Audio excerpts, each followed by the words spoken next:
All right, now before we meet Monroe, we've enlisted the help of a professional matchmaker and the author of Matchbook, The Diary of a Modern-Day Matchmaker, Samantha Daniels. Welcome. Thank you. How are you? I'm good. How are you? All right, professional matchmaker it's different than like a dating site, obviously. Exactly. So people come to you, and what do you do? Well, people come to me and they tell me exactly who they want to meet, and then I go out into the world and I find them who they're looking for to find marriage and happily ever after.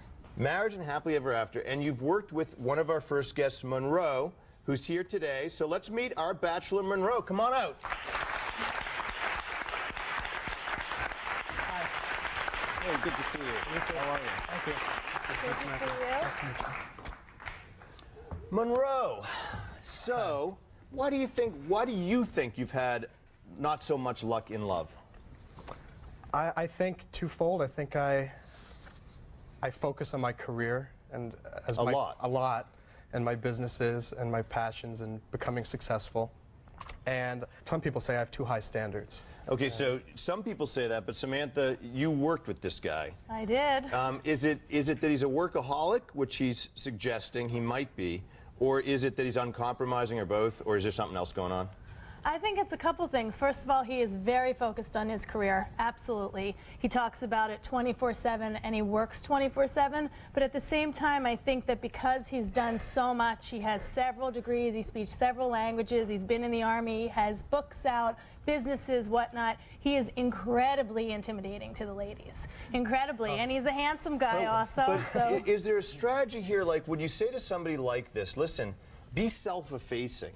Because you know what? Anybody hearing books, Army, how much you want to work, how much money you want to make, which I guess is part of it, right? Yeah. Would say, where do I fit in? Is that?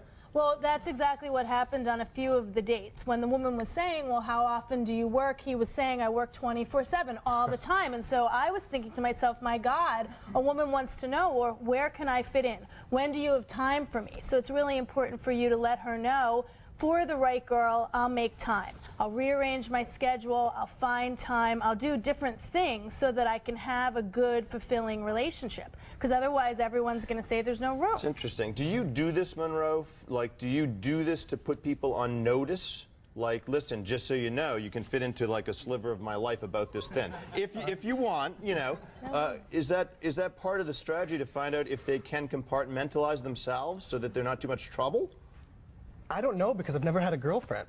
You've never had a girlfriend? No, I'm 29 and I'm 29 years single, and so I don't know. And I'd like to think that if the right girl came into my life, that I would make time for her, but I don't know. It's important to let her know that, because on some of the dates that you were on, you started out very early on the date saying, I'm really busy, I work all the time, I'm looking for a woman who understands that and is not expecting a lot from me. Samantha, and women, they expect a lot. You know, they want a guy who's present and to be available. When you hear that from somebody, as, you know, he's an attractive guy, he works hard, right, he's got lots of education, and you hear from him, I've never had a girlfriend. As a matchmaker, do you say, I don't know if I want this client, or do you think, what do you think? Because I imagine, having done this so much and so successfully, that your wheels are already spinning. Well, I love the challenge, for sure. I mean, a guy who's 29 years old, who's a great catch, who's never had a girlfriend, I mean, to me, that's terrific, because if I coach him a little bit and just help him along, I think that he can get into a great relationship and find a great woman. I just think that he needs to really get in tune with himself and get in tune with what women want.